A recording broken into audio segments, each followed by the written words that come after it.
Episode 2 of this season of Helluva had so many parallels to Episode 2 of Season 1 that it gives you a pretty good idea of what to expect not just for Episode 3, but for the rest of the season. So today we're going to talk about the potential plots for the upcoming episodes, particularly what Episode 3 might be, with some extra help from the 2022 trailer.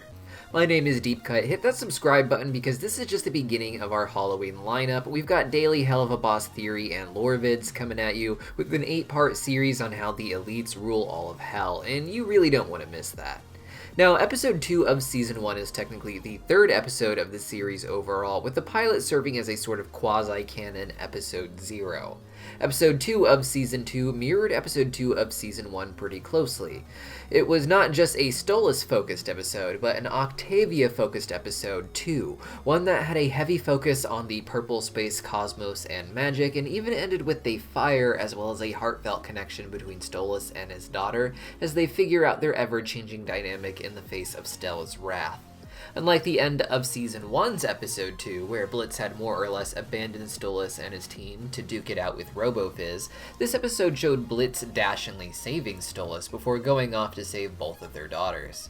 With all of this in mind, I think Season 2 as a whole will likely mirror Season 1, not to a T, but with the characters getting expanded upon in a similar order to what we saw last season, with us seeing how much the characters have grown since then.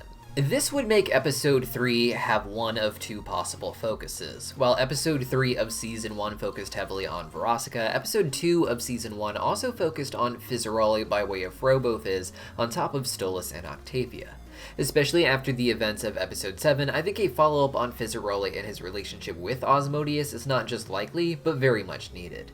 In the 2022 trailer, we see a lot of shots of Asmodeus and Fizarolli, with Fizarolli reading a paper about him and Asmodeus being affectionate back in Episode 7, calling Asmodeus a hypocrite.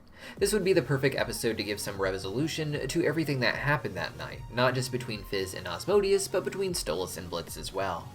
Whatever the episode is going to be about, it almost definitely has to follow up with the various plot threads that they left us hanging with since Season 1's finale. The recent episode had Stolas and Blitz more or less ignoring the events of the previous episodes, with some fans speculating that something happened in the originally intended Episode 8 of the series that has since been delayed that explains their interactions here. While this may be possible, I think the more likely answer, at least at the start of the episode, was that they just needed to put their differences aside to save Octavia, and they couldn't even do that at first. And then later they also had to find Luna, so it became a mission to find both of their daughters and not really worry about the drama that had transpired between them. Additionally, in the season premiere, Stolas opened up a book that taught us about Asmodean crystals. When the runic symbols were translated, it explained that they were special jewels created by Asmodeus to give Succubus easy access up to Earth. I theorized in my previous video that Stolas may now decide not to give Blitz the Asmodean crystal and start hiding it from him, wanting to continue the thrills he has after the episode made him fall in love with Blitz all over again. It may instead be that they were waiting for Episode 3 to address this, and the plan is still going to be to give it to him, however. Regardless of which direction the show goes with that plot, it's something that has to be addressed soon, especially after Stolas expressed some concerns of his powerful grimoire being stolen by someone other than Octavia. In another shot from the 2022 trailer, we can see Fizarolli hugging Asmodeus, but another demon comes in, causing them to pause awkwardly. I think the ultimate goal of this is for Asmodeus to embarrass himself into breaking up with Fizarolli, hiding behind his theme of lust to say he needs to be chasing after other demons so people don't think he and Fizarolli are in love or something like that, something that they sang about ruining their lustful vibe in Episode 7, in which the newspaper refers to them as hypocrites for. This could set up yet another reason for Fizarolli to hate Blitz, and who knows how that could go as their paths continue to cross. Following the Fizarolli plots from Episode 2 would be an episode about perhaps Verosika and maybe even the Cherubs next. However, while I expect these characters to continue to recur, they may not be in that exact same order from Season 1, no matter how similar it may seem so far. In the 2022 trailer, the scenes we get most of next are actually from what appears to be a Moxie-themed episode, and we don't really see anything about the Cherubs or Verosika. In this Moxie episode, he seems to be kidnapped by someone from his past and ends up on something of a bank heist. In the trailer, we also had a few scenes involving Stryker. After the Cherubs, he's been the one we haven't seen in the longest time, and I would not be surprised if the Cherubs were skipped over to get to an episode about him faster, especially since the Cherubs were not included in the trailer. The episode seems to take place in some old cave mines, giving the impression that it's another Wrath-themed episode. We were told there would be more Sally Mae this season, so this would be the perfect episode to squeeze her in, though they may be in a different part of Wrath entirely than Sally Mae's city. While it's possible Stolas hires them as security for the Harvest Moon Festival after what happened in Season 1, I don't see the show wanting to go back to the Wrath Ring to the same location for the exact same reasons. Instead, this episode could take place somewhere entirely different, giving us our first expanded look at any ring. We've seen the Greed Ring, but only through Lululand. Same goes for Lust with the tiny nightclub district. Very little is actually known about these places and what they are like beyond these key locations that are important to the princes in particular, but not necessarily what life is like in the rings as a whole. This episode will give us our first extended look at what culture of Wrath is like, not just Millie's small farming town, which is only a fraction of what could be a very enormous land. We know from the Veroska band t-shirt, for instance, that the location Veroska performed at in the Wrath Ring on her recent tour was called Los Satanio, as in City of Satan. This is where a lot of fans, myself included, speculate that Moxie is from, which appears to be a much softer and perhaps more affluent part of the Wrath Ring.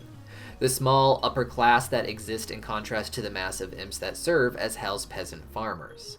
Like the rural imps, I think these city imps are largely involved in the wars that Millie's family speaks quite fondly of, but are more in charge of organizing the imps of the rural areas for these efforts. They may be involved with some missions as well, but I imagine the city imps are less about brute strength and more about weaponry and strategy like Moxie.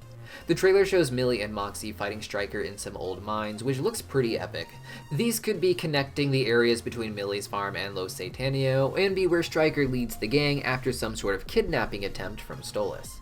He mentioned he'd be back at the end of episode 5, so I can't imagine there's any other reason he's going to be in an episode, but why Stolas would go back to the Wrath Ring for something other than the Harvest Moon Festival is beyond me. Finally, somewhere along the way, we have to expect to see the Agents of Dorks again. They are the funniest side characters to me, and them having all the evidence in their own facility of demon existence is going to shake things up in the show. I had previously theorized that the Cherubs were the ones who led the IMP gang to the Agents, perhaps setting up a hit just outside of their office for the Agents of Dorks to witness. While no more evidence has surfaced for this to be the case, I think it makes sense that the Agents of Dorks would get involved with the Angels trapped on Earth if they're crossing paths with demons coming up from Hell just occasionally. The Cherubs have so much potential, and I can't imagine a better way to hype up episodes for them and the Agents of Dorks than by making them form something of an alliance. This would give them shared episodes each season, instead of individual ones for each, which I think would help the Dorks in particular thrive as characters, being more involved than just with the Imp Gang. All in all, I think this season is shaping up to be even more exciting than Season 1, and as episodes begin to release more consistently again, I'm excited to see what plot threads get explored and in what ways. I had some theories about how the finale of Season 1 would go, but was so utterly wrong in the best ways possible. But what do you guys think? Let me know your thoughts in the comments down below, and while you're down there, don't forget to hit that subscribe button. We've got a lot more Helluva Boss content coming, including an 8-part series on how the elites of Hell rule each ring, and you won't want to miss it. See you guys then.